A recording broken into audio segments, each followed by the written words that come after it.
ஒரு இளைஞன் தரையில் கிடந்த குப்பைகள், பிளாஸ்டிக் மற்றும் இதர ஸ்கிராப் போன்ற பொருட்களை பொறுக்கிக் கொண்டிருந்தான். அந்த வழியாக வந்த அந்த இளைஞனை பார்த்த 4 பெண்கள் கெக்கப்பெக்க கெக்கப்பெக்க கெக்கப்பெக்க கெக்கப்பெக்க என்று சிரித்தன. அவன் அந்த பெண்களின் சிரிப்பைக் கண்டு அவனின் முகமானது வருத்தத்தில் துளித்தது. ஆம், அவர்கள் சிரித்தது வேறு யாருமில்லை, அவனின் சொந்த அத்தை பெண்களும் மாமன் பெண்களுமே அவனை பார்த்து சிரித்தனர். அந்த சிரிப்பு அவன் மனதில் ஆறாத வடுவை உருவாக்கியது. அவர்கள் முன் நான் நன்றாக சாதித்து காட்ட வேண்டும் என்ற எண்ணம் அவன் மனதில் உருவாகியது. அவன் நன்றாக படித்திருந்த இளைஞன். அவன் இந்த தொழிலை செய்வதற்கு வேறொரு காரணம் இருந்தது. அடுத்ததாக சிம் கார்டுகளை அவன் சேகரிக்க ஆரம்பித்தான்.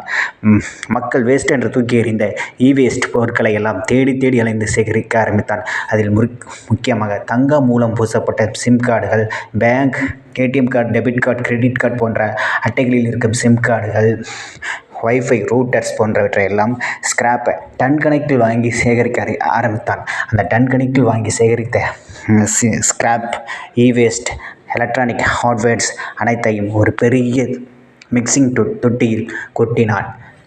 கொட்டி அனைத்து பொருட்களையும் ஒரு கெமிக்கல் கொண்டு கரைக்க ஆரம்பித்தான்.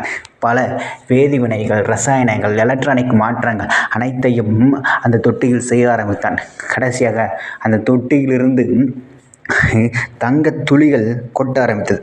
அந்த தங்கத் துளிகளை தங்க கட்டிகளாக மாற்ற ஆரம்பித்தான். அந்த தங்க கட்டிகளை ஒரு பெட்டியில் அடுக்கி வைத்தான். அந்த பெட்டியை எடுத்துக்கொண்டு சென்று நேராக ஒரு நகைக்கடை ஓனரிடம் கொடுத்தான். அந்த நகைக்கடை ஓனர் அவனருக்கு டாலராக பணத்தை திரும்ப கொடுத்தார். அந்த பணத்தை வைத்துக்கொண்டு ஒரு BMW கார் வாங்கினான். அந்த காரில் தன்னை பார்த்து சிரித்த பெண்கள் முன்னே போய் நின்றான். அந்த பெண்கள் அவனையும் அந்த காரையும் பார்த்து அவனுக்கு ப்ரப்போஸ் செய்ய முயற்சி செய்தனர். அந்த பெண்களை ஏறெடுத்தும் காணாமல் முருகன் கோயிலை நோக்கி பயணத்தை தொடங்கினான்.